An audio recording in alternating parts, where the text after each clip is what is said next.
16, 17 years down the line, since Mohammed Yusuf's case and what they said was the start of Boko Haram, why have we not been able to solve the problem of insecurity?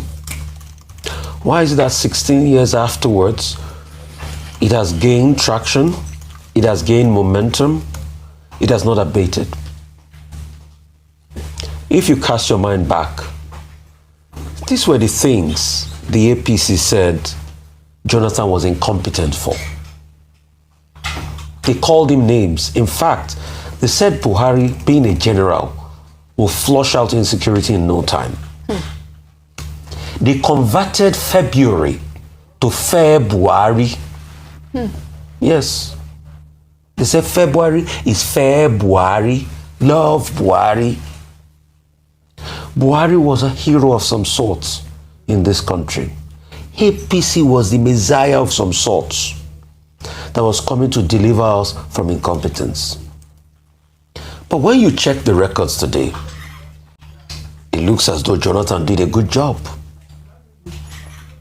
Can we even say they have been able to match the extent Jonathan did? If you go and check Vice's website, there's a documentary Vice did on Strike Force 82, the embedded team with the mercenaries. How they were able to clear parts of Borno before the elections in 2015. Today, we are seeing killings. Yes, the APC will argue that there were so many places that Boko Haram has raised its flags, but when they came, they cleared it out. When is this going to stop? We've talked about complicity. We've talked about Woro. Till today, we don't know the fate of the people in Woro. Will the government pay ransom as alleged by some foreign newspaper again? What will happen to those people? And it's not only Borno now, it's spread every part of the country. That Americans have to intervene. So the question is, as the president goes on the stage anyway, I've said it many times, that if a thing like this happen, the president should be on ground, should be monarch-in-chief. And to your point, I think, Iowa, before you were mentioning that the president put out a statement on... yeah, he did. You see, isn't it shocking that putting out a statement that become a badge of honor of incompetence? Because we keep putting out statements, does this solve the problem?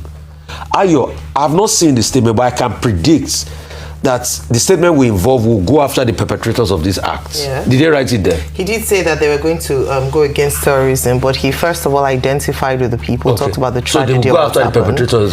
Yes. Can I ask you, honestly? They'll be brought to justice. Because government is on top of the situation. Yeah, always, and then he highlighted the fact that he sent his security chiefs to Maiduguri. Can we go back to all the statements that have been written and look for those three faces? Government is on top, will bring them to justice. Do they ever get to justice?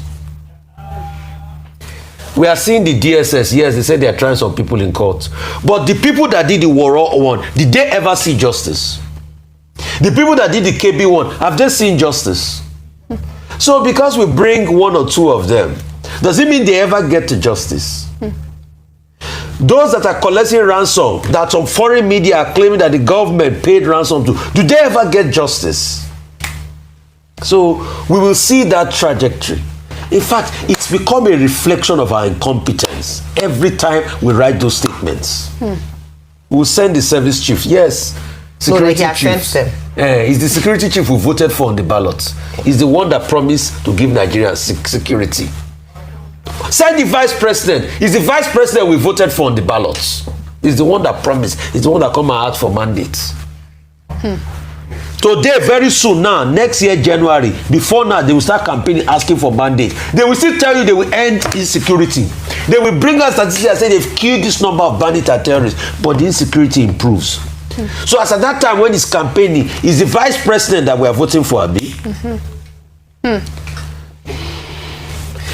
just say, sorry, very quickly, that this issue of insecurity, every time there's an election cycle coming up, it is one of the main or key campaign promises made by candidates. And unfortunately, in the last over a decade that this menace has continued, particularly in the Northeast, we haven't seen appreciable solution to this challenge. And we've heard a lot of things that people have said. It almost seems as if there's an understanding of the problem, there's an understanding of what must be done to end the problem, but there's no will to do it. We've talked about the fact that we know where these people are, we know who the funders are, we will get them, we know how they're operating. So what is where do we bridge the gap? Right. Where do we bridge that gap? Because it's very... If there's will, if there's political will, to remove certificate forgery from the electoral law as a basis to challenge election after you had a case in the Supreme Court in the last election, if there's will to remove certificate forgery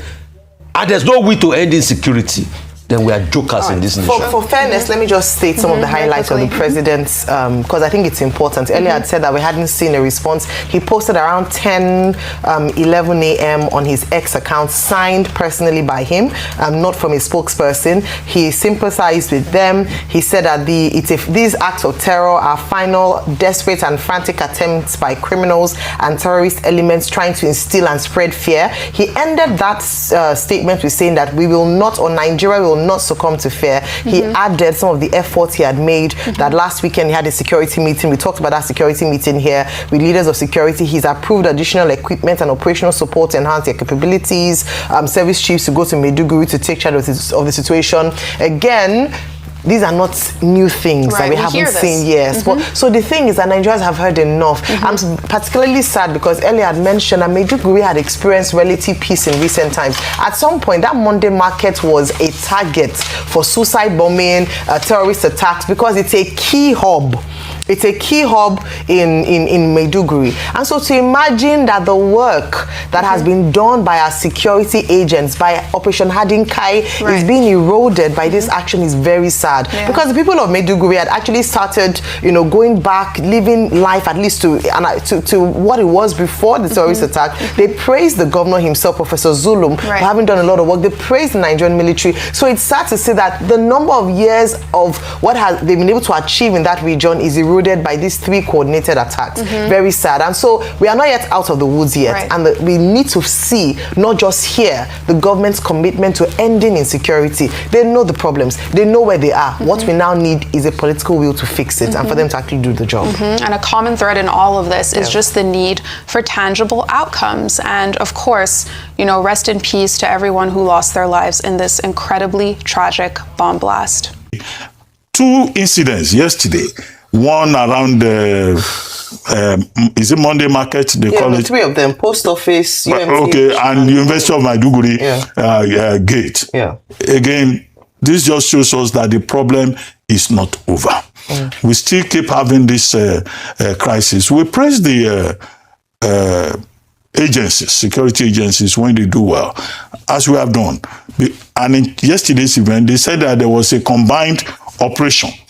Now, that combined operation, nobody wants to die. I don't think anybody should die in Nigeria.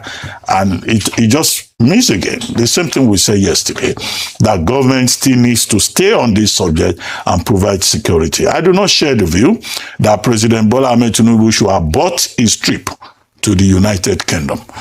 He said, those trips are usually planned ahead, and there's a lot of diplomatic back and forth, that is involved. So the trip should go ahead. The vice president is at home. The vice president can represent him.